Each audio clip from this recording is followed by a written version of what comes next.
Hi and welcome back to Whitetail Acres Farm. With fall quickly approaching, I'm in full harvest and canning mode.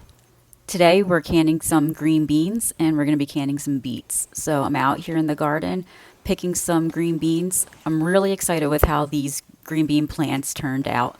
We had to replant the plants a couple of times over the summer because of deer destruction, which is why we have the deer fence up, and then also just because of the crazy weather we had. But we've gotten so many green beans, and we've already gotten a couple batches canned, and I'm just trying to get out here and getting the last of the green beans before the plants stop producing, and then we can get these all canned up too.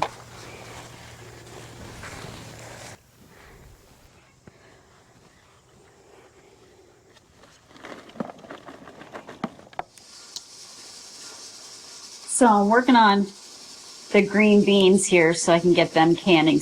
I'm just clipping off the ends of them, and then depending on how big they are, there's some really big guys in here that I'm cutting in thirds. The rest I'm just cutting in half, and then I'm putting them in the quart jars here. What you do is you can either raw pack or hot pack them. I prefer to raw pack. What it means is putting them in the jars without blanching them first. So it makes it a little bit easier, it saves some time. Once the jars are all packed, I'm going to get some boiling water that I also have getting ready on the stove there. And you fill the jars and top them off with some boiling water.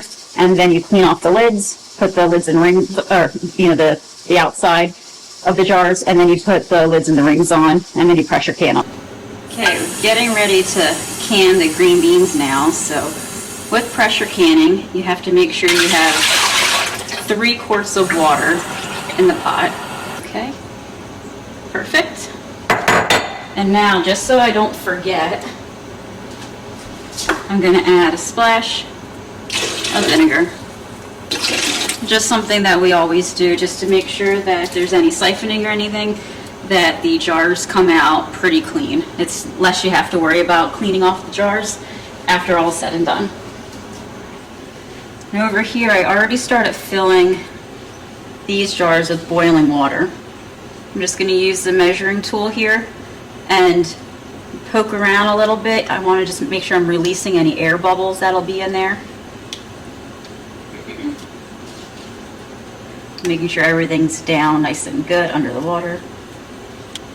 Okay, last step, I just want to make sure there's 1 inch headspace. So the 1 inch mark is this top little groove on the staircase looking feature of the tool. So just making sure that it hits the water and it doesn't go up too much.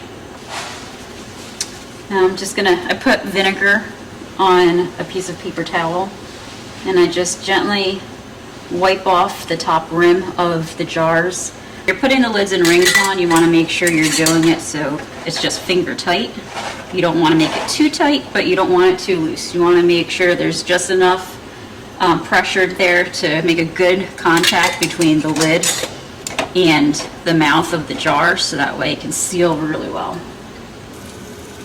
Okay, now the water has been heating up in here. So I'm going to take the lids off here, and we will start putting the jars in.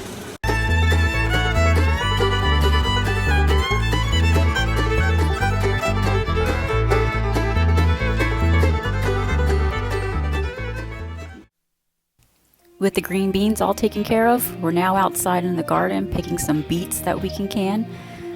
The beets also gave us a hard time this year. I mean, the weather that we had at the beginning of the summer was just insane. So we had to replant these a couple of times, but it was well worth it. We're getting some beautiful beets. You can see here we have the red beets and golden beets. I have a whole armful of golden beets that we absolutely love. The next step is getting them all washed up. I like using a vegetable brush just to get all that extra dirt off of them. And then they have to go right into a pot of boiling water so that they can get boiled down, getting nice and soft. And that'll help with this next step, which is rinsing them off in cool water and then peeling off the skin on the outside so we can get them all chopped up and put in the jars for canning.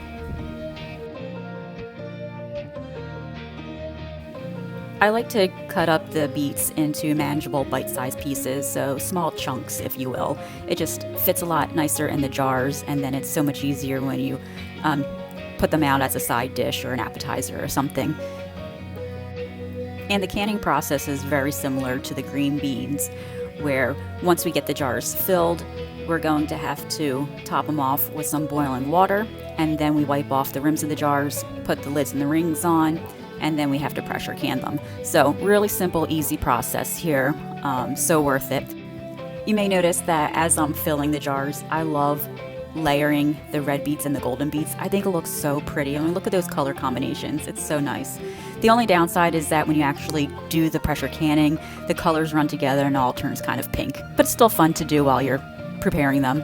So we have all the green beans done now, and we've gotten the beets pressure canned. So we are all good to go. I just need to have all these jars rest overnight, and then in the morning I will make sure that they all sealed, which means I just have to check the little bump at the top of each jar, make sure they're all suppressed. That's a good indicator that everything is good to go. And then I'll take all the rings off. I like gently washing all of the jars before I label them and put them on the shelves in our pantry. And that's it.